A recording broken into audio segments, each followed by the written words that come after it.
Que ta sainteté se manifeste à mes yeux. Oh, Shaddai, sois béni pour moi. Laisse ta gloire descendre des cieux. Que l'eau de grâce coule sur moi. Rassemblés, devant ta majesté. nous attendons que l'eau jaillisse. oh, ta présence et ta lumière apparaît. Nous cherchons ta sainteté. Rassemblés, devant ta majesté. Nous attendons que l'eau jaillit.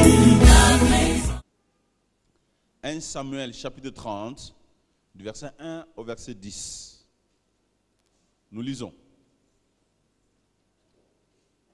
Lorsque David arriva le 3e jour à Tchiklage avec ses gens, les Amalécites avaient fait une invasion dans le Midi et à Tchiklage. Il avait détruit et brûlé Tchiklage après avoir fait prisonnier les femmes et tout ce qui se trouve petits et grands. Ils n'avaient tué personne, mais ils avaient tout émené et s'étaient remis en route. David et ses gens arrivèrent à la ville, et voici, elle était brûlée, et leurs femmes, leurs fils et leurs filles étaient menés captifs. Alors David et le peuple qui était avec lui élevèrent la voix et pleurèrent jusqu'à ce qu'ils n'avaient plus la force de pleurer. Les 2 femmes de David avaient été menées à Tinoa, et Jirel et Abigaël, de Carmel, femme de Nabal. David fut dans une grande angoisse, car le peuple parlait de les lapider, parce que tous avaient de l'amertume dans l'âme, chacun à cause de ses fils et de ses filles. Mais David reprit courage, s'appuyant sur l'Éternel son Dieu. Il dit au sacrificateur Abiatar, fils d'Abimelech, apporte-moi donc éphod. Abiatar apporta l'éphod à David. Et David consulta l'Éternel en disant, poursuivrai-je cette troupe, l'atteindrai-je? L'Éternel répondit, poursuis, car tu atteindras et tu délivreras. Et David s'est mis en marche, lui et ses 600 hommes qui étaient avec lui. Ils arrivèrent au torrent de Bessor, où s'arrêtèrent ceux qui restaient en arrière. David continua la poursuite avec 400 hommes. 200 hommes s'étaient arrêtés, trop fatigués, pour passer le torrent de Bessor. Amen. Bénis ta parole dans nos cœurs, Père. Béni sois-tu, toi qui as permis que ce matin, nous puissions entendre ta voix, de nous parler. Oh Dieu, glorifie ton nom dans nos vies. Puissance à toi, toi qui exhortes ton peuple et qui relève la tête de ton peuple. Par le nom puissant de Jésus, Père, nous te prions. Amen. Quel est mon message? Je l'ai intitulé « La foi en détresse ». Dites avec moi la foi. La foi en détresse. Je l'ai intitulé « La foi en détresse ». Qu'est-ce que nous entendons parler de la foi en détresse? C'est quoi la foi en détresse? La foi, c'est la confiance en Dieu. La confiance en Dieu en détresse. C'est-à-dire que la foi a une situation de perdition. La foi est en danger. La foi de David est en danger. David, il voit comment sa foi est en train de se perdre. La foi est en danger. La foi a une situation de perdition. Donc David risque de perdre sa foi en Dieu. L'homme oint par Dieu, le roi d'Israël, les situations difficiles qui l'entourent, les problèmes qui sont autour de lui, à tel point il dit dans le verset 27, dans le chapitre 27, verset 1, David dit en lui-même, je périrai un jour dans la main de Saoul. Je périrai un jour dans la main de Saoul. Il n'y a rien de mieux pour moi que de me réfugier au pays de Philistins. Pour lui, il dit, en tout cas, si je continue comme ça, hein, je périrai. Un jour entre les mains de cet homme, alors ce qui est mieux pour moi, je dois aller me réfugier chez les Philistins. Sinon, je périrai. Alors là, déjà, c'est la foi qui est partie. Là, c'est la foi qui est décidée en perdition. Là, il n'y a plus de confiance en Dieu. Lui qui est loin de Dieu, est roi d'Israël, Dieu l'a loin. À ce moment ici, les problèmes qui sont tellement très difficiles, l'homme est en train de partir. Amen. C'est la confiance en Dieu en situation difficile. C'est ça, la détresse. La foi en détresse. Je sais que cette affaire peut vous arriver, peut aussi m'arriver. Les problèmes qui nous entourent à gauche, à droite, les situations que nous voyons, les problèmes qui perdurent, les solutions ne viennent pas si vite. Les solutions ne viennent pas. Tout ce temps que j'attends que Dieu fasse quelque chose pour moi, je ne vois pas ça. Mais ces questions-là sont des questions qui sont en train de témoigner que la foi est en détresse. Que la confiance en Dieu est en détresse. Bien aimé, je vous dire, il est très important de ne pas exposer votre foi. Ne cherchez pas à exposer votre foi. Ne mettez pas votre foi en danger. Saoul, David plutôt, il a mis sa foi en danger. Sa confiance en Dieu est en train de partir. Amen. Amen. Et pourquoi cette affaire de Tchiklage? Réfugié dans ce pays. Maintenant, David voit que, bon, voyez un peu, étant un militaire, nous avons des militaires parmi nous. Comment vous pouvez laisser votre ville sans garde? Et vous partez, vous, tous les hommes, vous partez, vous laissez que les femmes et les enfants, dans votre ville, vous êtes là, vous savez que vous faisiez de temps en temps des inventions d'aller dans des pays, dans des villes voisines pour tuer les gens. Et vous partez suivre les rois philistins en laissant votre ville sans garde, sans rien. En tout cas, ça, je pense que quelle sorte de militaire ça? Je ne suis pas militaire, mais je pense que ça ne peut pas se faire pour un général qui va laisser sa ville comme ça, laisser que les femmes et les enfants lui partir. Je me suis posé la question, pourquoi ce lui est arrivé?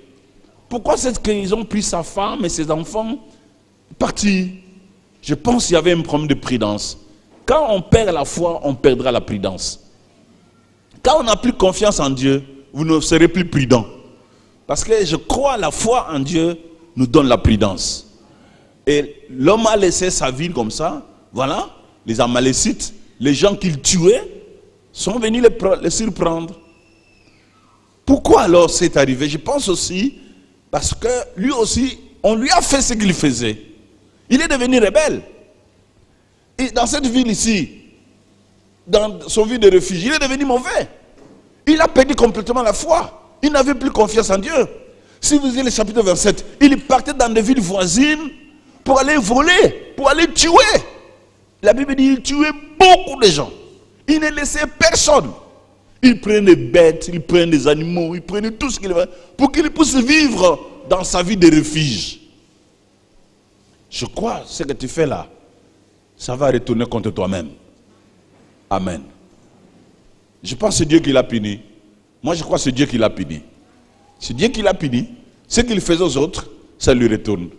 Amen, hein? Et c'est très important. Et bien aimé, ne mettez pas votre foi, votre confiance en Dieu en danger. En danger. Le premier point que je voulais parler, c'est sa fuite au pays de Philistins. David qui a tué Goliath. Goliath c'est un Philistin. Il a tué. Et celui qui tue Goliath, il va fuir dans la ville où ils sont ses ennemis. Comme s'il a estimé que Saoul était plus méchant que les Philistins. Non, Saoul n'était pas plus méchant que les Philistins. Les Philistins, ils ont que la ruse. Ils veulent seulement t'avoir et te finir après. Amen. Et ça, c'est le signe déjà de la détresse. De fait de fuir Dieu. Parce que tu as trop de problèmes avec Dieu. Parce qu'il n'y a pas trop de solutions. Parce qu'il y a des situations qui persistent encore. Et que les solutions ne viennent pas. Tu dis, ah, ici ça traîne. Laisse-moi aller chez les Philistins. Et nous disons, les Philistins, c'est l'image du monde. Amen. C'est l'image du monde. C'est l'image du diable, Satan. Comment tu peux quitter la présence du Seigneur, les territoires où Dieu contrôle, bien que tu aies des problèmes dans ce territoire, bien que tu aies des difficultés dans ce territoire, mais c'est Dieu qui contrôle le territoire. Et il est avec toi. Malgré ces situations, il est avec toi. Il marche avec toi. Malgré que tu n'as pas encore eu de solution à tes problèmes, il est avec toi. Il ne faut jamais les quitter, fuir dans le monde, trouver des solutions. Ça témoigne déjà la détresse. La foi en détresse. Il ne faut pas aller chercher le secours auprès du diable. Amen. N'allez pas, frère. Même si les solutions ne sont pas encore là, demeure dans ce territoire où Dieu t'a mis. Ne quittez pas le territoire du Seigneur parce que les solutions n'arrivent pas. Reste. Dieu agira. Acclamons le Seigneur. Oh, gloire au Seigneur. Le deuxième élément qui me fait voir que cet homme sa foi était déjà en détresse, c'est le fait d'accepter de devenir soldat de Philistins. Il accepte de devenir soldat de Philistins. Et ça, comment est-ce que tu peux faire des choses comme ça? Il avait ce désir-là d'aller combattre Israël. Il avait ce désir-là d'aller combattre Jonathan. C'était son désir à lui. Ça prouve qu'une telle personne, il a complètement, sa confiance est partie. Sa confiance en Dieu est partie. Comment est-ce qu'il peut accepter David, toi qui as été roi d'Israël, bien que tu n'as pas encore occupé les postes, bien que beaucoup de gens ne t'ont pas encore reconnu, mais Dieu te reconnaît d'abord. La reconnaissance du Seigneur vaut mieux que la reconnaissance des hommes. Mais si Dieu te reconnaît que tu es le roi d'Israël, bien que tu n'as pas encore occupé les postes, bien aimé, attendez, il y a un moment que Dieu va t'établir. Mais lui, il accepte de devenir le soldat des ennemis de Dieu à cause des difficultés. Il accepte ça. Oh mon Dieu, ça c'est quelle détresse. La foi est complètement partie. Mais le roi, le futur roi d'Israël, va aller contre son royaume. Il va contre son royaume.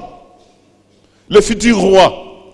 Bien-aimé, il ne faut jamais aller chercher les secours auprès de ton ennemi. Ton ennemi ne te donnera jamais de secours. Il va t'achever.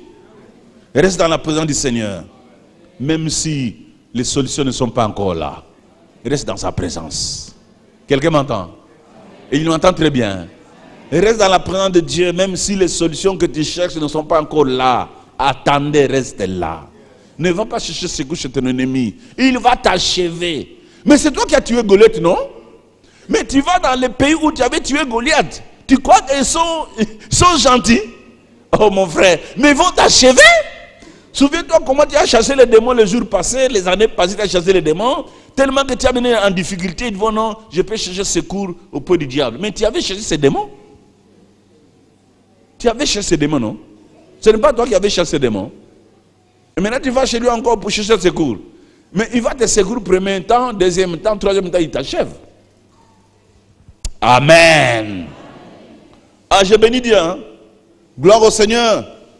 Pour la jalousie, je dis bien la jalousie des chefs de Philistins. Les princes de Philistins ont dit non. Que David les accompagne à la guerre. Pour aller combattre Israël. Il dit non. Qu'il les retourne. Ah, gloire au Seigneur. Moi je dis gloire au Seigneur. Parce qu'il y a de ces noms que nous recevons dans nos vies qui nous bénissent.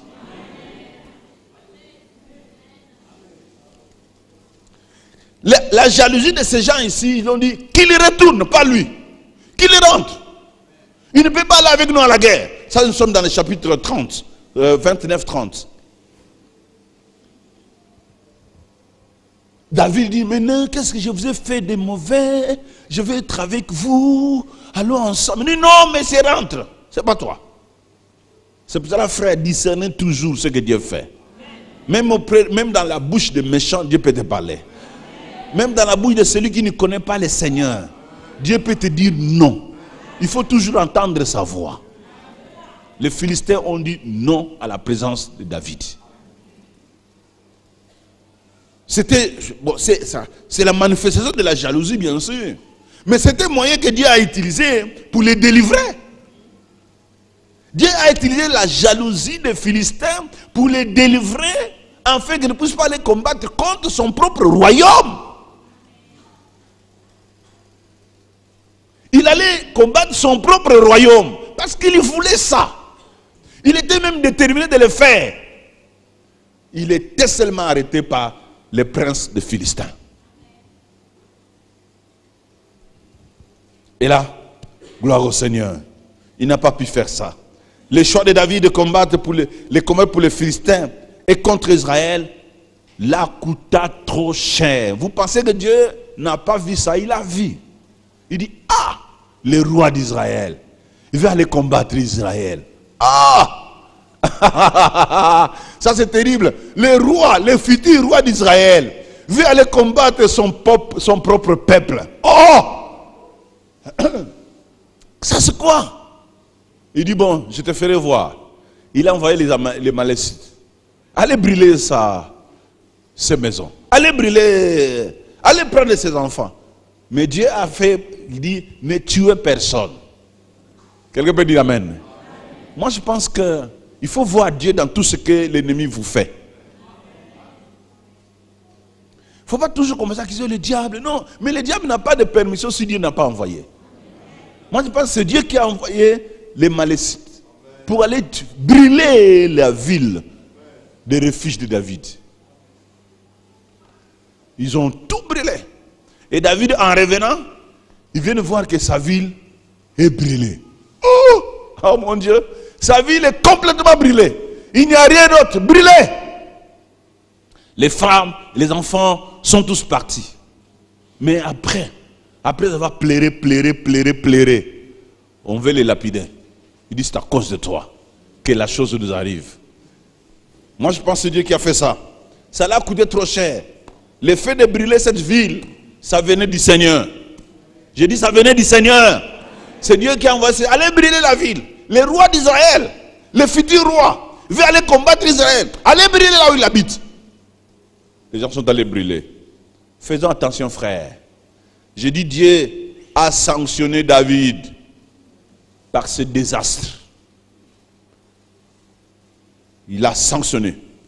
C'est pourquoi veillons, frère, que notre foi ne puisse pas diminuer devant les difficultés. Frère, veille que devant les difficultés, que ta foi ne diminue pas.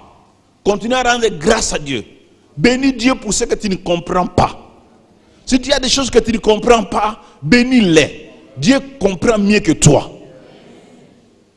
Remercie-les. Dis Seigneur, je suis sous ta protection. Ce qui m'arrive, je sais, tu les connais. Et je bénis ton Saint-Nom parce que je suis sous ta protection. Tu ne m'as pas abandonné à cause de ça. Dieu ne nous a pas abandonné à cause de cela. Il est toujours avec nous. Bien que je n'ai pas toutes les solutions à mes problèmes. Acclame le Seigneur.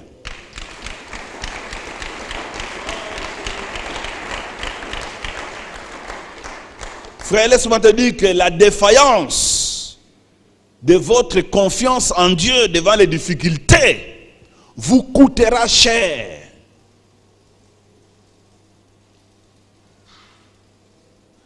Le fait de ne plus faire confiance en Dieu à cause des difficultés te coûtera cher.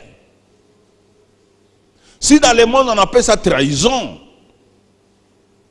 un ami qui me quitte à cause des difficultés. Dans le monde, on appelle ça un faux ami. C'est la trahison. Mais Dieu aussi compte sur ça. Il sait, tu les quittes parce qu'il ne t'a pas donné toutes les solutions à tes problèmes. Ça te coûtera cher. Attache-toi au Seigneur. Amen. Voyez un peu comment j'ai défini 1 Samuel 30. Si je peux donner un seul mot sur ce chapitre. Même si vous ne comprenez pas tout. Excusez-moi. Comprenez un peu ma définition sur 1 Samuel 30. 1 Samuel 30 montre que dans la vie, on peut perdre tout. Mais si il vous reste que Dieu, vous pouvez récupérer. C'est ça 1 Samuel 30. 1 Samuel 30 montre qu'on peut tout perdre. Mais s'il vous reste que Dieu, vous pouvez récupérer.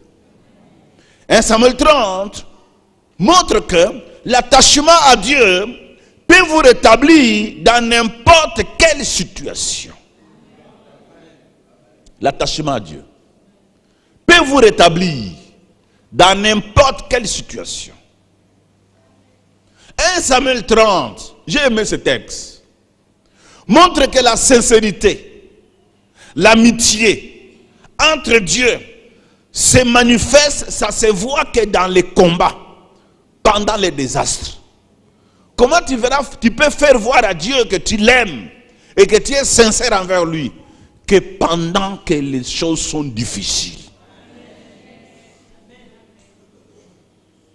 Pendant que les choses sont difficiles, c'est à ce moment-là que tu peux dire à Dieu, moi je t'aime et je t'aimerai.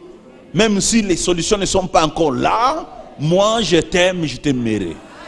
Même si je n'ai pas ce que je t'ai demandé, moi je t'aime et je t'aimerai. Je serai toujours sincère à ton égard. Je ne te quitterai jamais parce que je n'ai pas trouvé. Et que tu ne m'as pas encore guéri de cette maladie-là. Je te suis toujours fidèle. Acclame le Seigneur.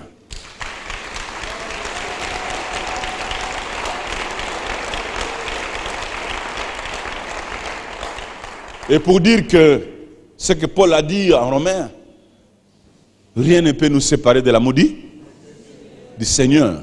Rien ne peut nous séparer de l'amour du Seigneur. C'est ça 1 Samuel 30. Rien ne peut me séparer de l'amour du Seigneur. David en difficulté, il a pleuré. Après avoir pleuré, il a consulté le Seigneur. Et les solutions sont venues après avoir consulté le Seigneur. Les pleurs ne donnent pas de solution. Ça rend amer. Celui qui pleure devant les situations, il deviendra amer. Au comme bololo. Deuxième point, la foi en détresse à Tchiklage. Cette ville, j'ai aimé cette ville, où David a fait de cette ville un chez soi, sa ville de refuge. Même jusqu'à aujourd'hui, Tchiklage est resté pour Israël. David est resté là pendant 1 année et 4 mois. Et même jusqu'à aujourd'hui, c'est difficile de récupérer cette ville par les Philistins. Parce que David a mis ses pieds là. David a mis ses pieds là. Jusqu'à aujourd'hui, c'est difficile que les Philistins récupèrent cette ville. Pour te dire que ce que Dieu te donne, demain toujours. Dans le verset 3 montre David et ses hommes ont tout perdu. La ville brûlée. Les femmes et les enfants sont partis en captivité. David, on l'a volé tout à Tchiklage. Et ce vol entraînant la déception.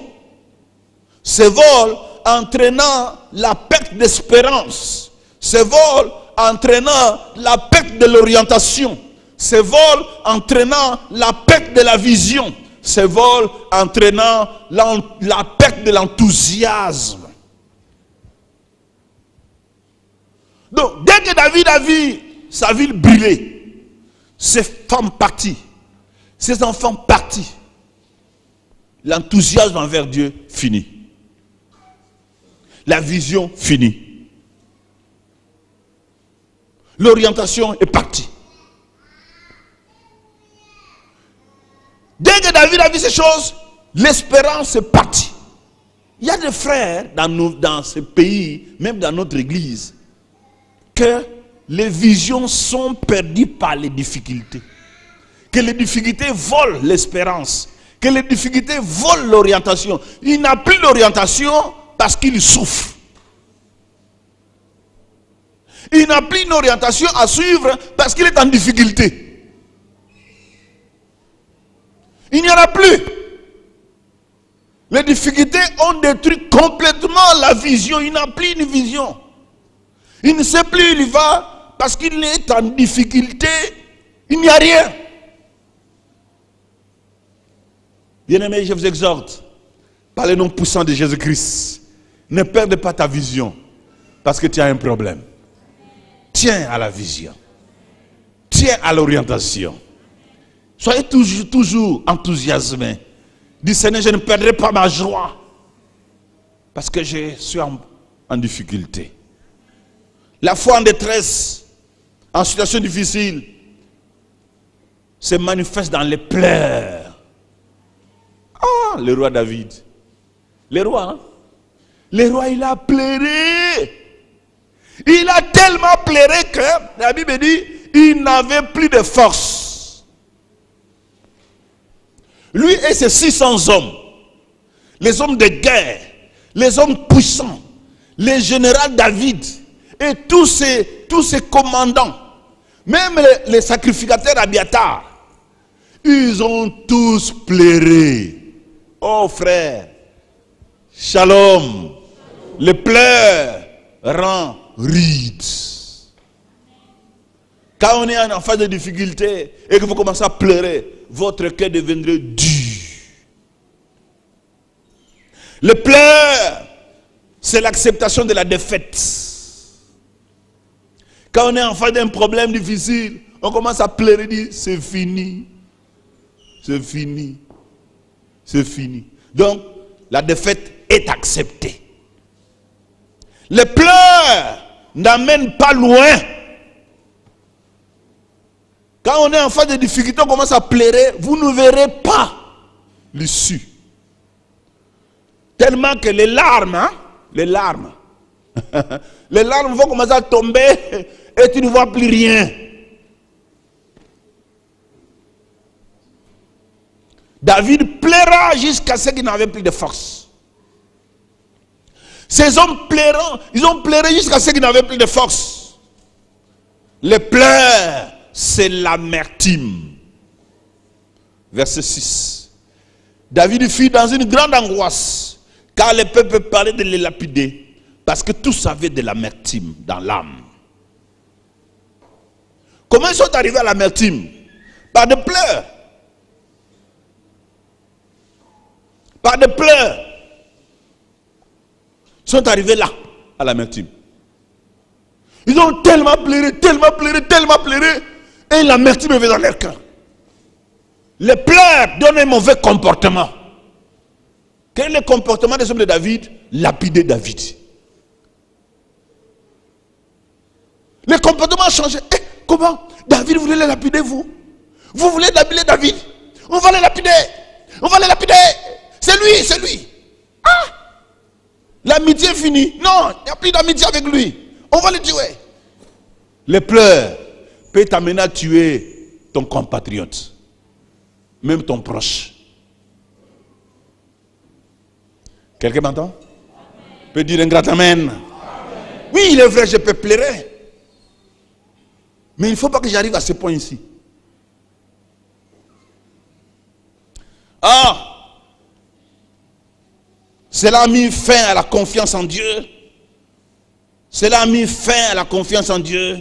Et ils sont arrivés dans des situations très difficiles. Bien-aimés, shalom. Laisse-moi vous dire ceci. Le diable vole que le cœur. Le diable vole que la confiance en Dieu. Au travers de nos difficultés. Au travers des pertes de biens. Quand les maisons de David ont été brûlées, le diable poursuivait que la perte de la foi. Le diable poursuivait qu'à la perte de la confiance en Dieu. Quelqu'un peut dire amen? Tu peux tout perdre. Quand tu vois des choses physiques partir, les difficultés se multiplier, ne pense pas que c'est les difficultés que les diables poursuivent. Le diable poursuit simplement ton cœur. Il veut que ton cœur ne puisse plus plaire au Seigneur. C'est ce qu'il cherche. C'est ce qu'il cherche. Les difficultés, les vols, les problèmes se multiplient. Et lui veut que ton cœur ne puisse plus s'attacher à Dieu. C'est ce qu'il veut. Pour que tu t'éloignes du Seigneur. Pour que tu ne puisses plus croire en Dieu. Oh, le roi David à Tchiklas. Le diable veut voler la confiance en Dieu. C'est ce qu'il vole simplement. Au travers de toutes ces difficultés que vous traversez là, il poursuit que la confiance en Dieu. C'est ce qu'il cherche. Amen. Bon, le diable, quand il te vole l'argent, il a besoin d'argent. Hein? Il a besoin d'argent. Lui manque l'argent pour te voler l'argent. Bien-aimé, shalom. Lui manque l'argent pour te voler l'argent. À tel point que les femmes de David qui ont été volées sont parties. Ils n'étaient pas tués. Donc le problème, ce n'était pas les femmes. Le problème, ce n'était pas les enfants de David. Le problème, c'était que David puisse perdre sa confiance au Dieu d'Israël. C'est ce que le diable cherche. Faites attention, frère, au travers de tout ce qui peut vous arriver dans la vie. Et Dieu ne vous rassure pas que vous n'aurez pas de danger. Il n'y a pas un verset biblique qui dit que toi tu ne seras jamais en danger. Il n'y a pas de verset qui dit que toi tu ne seras pas volé. Il n'y a pas un verset qui dit que tu auras toujours du succès jusqu'à la fin de ta vie. Il n'y en a pas. Tout ça peut t'arriver. Quelqu'un peut dire amen. Tout ça peut nous arriver, frère. Il faut tenir bon dans la foi avec Dieu. Il ne faut pas dire que non, moi, comme j'ai reçu Jésus, c'est fini, c'est parti. Non, non, non, non, non. Les dangers peuvent t'arriver. Mais il faut dire, Seigneur, peu importe ce qui m'arrive, je m'attacherai à toi. Acclamez Seigneur. Peu importe ce qui m'arrive, je vais m'attacher à toi.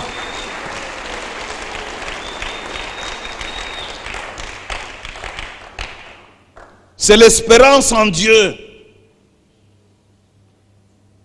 que le diable cherche. Parce que c'est le cœur qui porte l'espérance. Mon espérance en Dieu est dans mon cœur, est dans mon esprit. Alors les difficultés qui peuvent m'arriver, c'est pour me voler que cette espérance. Que je ne marche plus avec le Seigneur. Amen. Pour vous dire que votre tchiglage, dites avec moi, votre tchiglage peut être détruit. Votre tchiglage peut être brûlé. Il y a des gens qui pensent que leur ville de refuge resterait seulement comme ça. Non, votre ville de refuge peut être brûlée. Et c'est possible que ça soit brûlé. C'est possible. C'est-à-dire, vous pouvez aussi perdre. Vous pouvez aussi perdre les choses. Mais l'espérance en Dieu doit rester. N'acceptez pas de continuer à vivre à Tchiklage sans espoir. Regardez ces gens ici. Ils ont pleuré, pleuré, pleuré, pleuré, pleuré, pleuré, pleuré. Après, ils disent quoi? Restons seulement ici. Bien que les femmes sont parties, les enfants sont partis. Restons. Oh. Comment tu vas vivre à Tchiklage sans espoir, sans vision? Comment tu peux vivre à Tchiklage sans enthousiasme, sans cœur? Si David n'avait pas repris le courage de dire au Seigneur, de dire au sacrificateur, Abimelech, apporte-moi les fautes, pour que je consulte Dieu, qu'est-ce qui allait y arriver? Imagine, qu'est-ce qui allait arriver? Après avoir pleuré, et David n'a pas pris ce courage-là, qu'est-ce qui allait arriver? Ils allaient rester là. Rester là. Rester là. Après des larmes. Tchiklage est là. Les maisons brûlées. Les femmes ne sont pas là. Et ils sont là. 600 hommes sont là. les Philistins leur disent, ne venez pas nous suivre au combat. Et là, les Malécites, ils disent, on amène vos femmes. Donc, ils sont là en étau. Hein? Est-ce que quelqu'un comprend? Est-ce que quelqu'un comprend? Les Malécites ont amené les femmes et les enfants. Les Philistins ont dit à David, ne venez pas là, nous sommes en train de combattre Israël. Maintenant, il a tiré là, je vais aller où? Il reste là. En étau, ville brûlée, il n'y a rien. Pleurer, pleurer, pleurer, pleurer. Et après, sans espérance, sans vision, sans cœur. Je pense qu'il allait se battre entre eux. Hein? Ils allaient se battre, prendre des pierres, commencer à lapider David. Et puis David allait se défendre. Moi, je suis le général. Et alors, David allait prendre rébellion entre les rebelles. je pense que c'est ce qui allait se passer. Hein? Entre les rebelles, entre eux, se divisent. Les 600 hommes allaient se diviser. Je crois que David allait prendre ici combien. Et puis Abdener, c'était le neveu de David. Lui aussi était là, il était un général. Il allait prendre quelques personnes. Donc séparés. Pleurer, pleurer, pleurer, pleurer après. Acclame le Seigneur.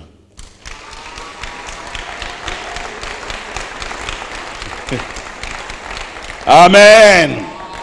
Frère, j'ai dit ceci. N'acceptez pas de continuer à vivre à Tchiklage sans espoir. Ne continuez pas à vivre sans vision. Ne continuez pas à vivre sans enthousiasme. Ne vis pas ta vie sans cœur. Parce que tout est brûlé. Parce qu'il n'y a plus rien. Non, il y a de l'espérance. Quelqu'un peut dire Amen. Que la destruction de votre espérance à Tchiklage, que cette défaite de Tchiklage ne doit jamais être cachée. Ne le cache pas. Ne l'accepte pas. Oui, j'ai perdu. Oui, ceci n'est plus. Oui, les femmes sont parties. Oui, la ville est brûlée. Mais je n'accepte pas rester comme ça. Je dois faire quelque chose. Acclamez le Seigneur. Je dois faire quelque chose. Je dois faire quelque chose. Il est possible de surpasser ces problèmes. Vous pouvez récupérer ce que votre ennemi vous a volé. L'enthousiasme est volé. Les situations difficiles qui sont... Non, non, vous pouvez. 1 Samuel 30 montre que c'est possible de récupérer tout ce qu'on nous a volé. Amen. Amen. Votre espérance a été volée. Votre cœur a été volé. Vous avez perdu. La foi en Dieu a été volée par les difficultés. Les difficultés ont volé la foi en Dieu. Il y a des gens parmi nous, je parle là. Dieu a sélectionné les gens aujourd'hui. Hein? Il nous a sélectionnés. Il a voulu que tu sois là, vous qui m'entendez. Parce que les difficultés qui te traversent là ont détruit ta confiance en Dieu. Repentez-vous ce matin. Dieu va vous récupérer. Quelqu'un là pour dire Amen. Ah frère, les difficultés ne doivent jamais détruire ta foi en Dieu. Acclame le Seigneur.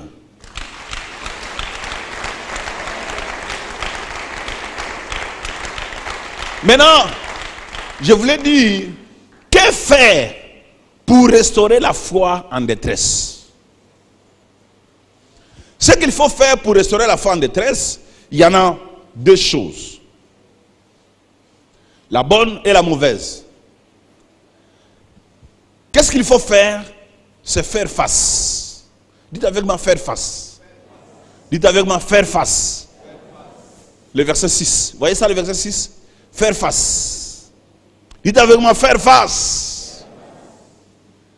Dans le verset 7. Il dit au sacrificateur Abiatar, fils d'Abimelech, apportez-moi donc l'éphod. Abiatar apporta l'éphod à David. Et David consulta l'Éternel en disant, poursuivrai-je cette troupe? Atteindrai-je? L'Éternel lui répondit, poursuis, car tu atteindras et tu délivreras. Quelqu'un peut dire Amen. D'emblée, je voulais vous dire, dans la réponse de Dieu, il y a l'ordre et la promesse. L'ordre et la promesse. Poursuivrai-je? Atteindrai-je? Ça c'est David qui pose la question. Dieu répond, poursuis, c'est un ordre. Tu atteindras, c'est une promesse. Et tu délivreras, c'est une promesse. Acclame le Seigneur.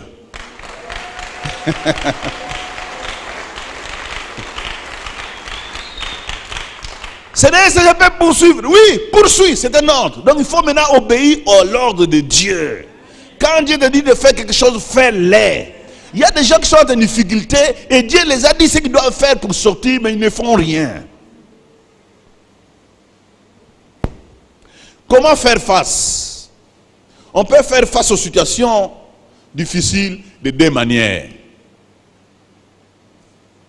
On peut faire face aux situations difficiles de deux manières. Première manière, dans le verset 6. Tous les regards des soldats de David se tourna vers David. Car le peuple parlait de les lapider. Parce que tous avaient de l'amertume dans leur âme. Chacun à cause de ses fils et de ses filles. Ça c'est la première manière négative. Les regards tournés vers une personne qui pouvait être votre porte-malheur. Il y a des gens qui trouvent des porte-malheur partout. Si ça m'arrive, c'est à cause d'eux. À cause d'eux. Si j'ai certains problèmes, c'est à cause d'eux. La colère contre David, colère contre les responsables. Ces problèmes arrivent parce que tel est responsable de cette situation. Moi je souffre parce que c'est lui qui est à la base de ça. C'est David. Bon, moi je me suis posé la question. David, on l'accuse parce qu'il était imprudent de ne pas sécuriser la ville. Ou bien on l'accuse parce que les Amalécites sont venus détruire la vie de David parce que David aussi faisait ça chez eux. C'est comme ça son peuple l'accuse. Il tourne vers lui. Frère, je t'exhorte par le nom puissant de Jésus-Christ. Quelqu'un peut dire amen. Dans toute situation, ne trouvez pas quelqu'un. Ne rendez pas l'autre toujours responsable. Je t'exhorte. Ne rendez pas toujours l'autre responsable de votre malheur. Ne cherchez pas à discuter avec les hommes et les femmes. Cherchez l'autorisation du Seigneur. Quelqu'un m'a entendu? Est-ce que quelqu'un m'a entendu? Pourriez-vous incliner votre tête, dire au Seigneur merci? Que ta sainteté se manifeste.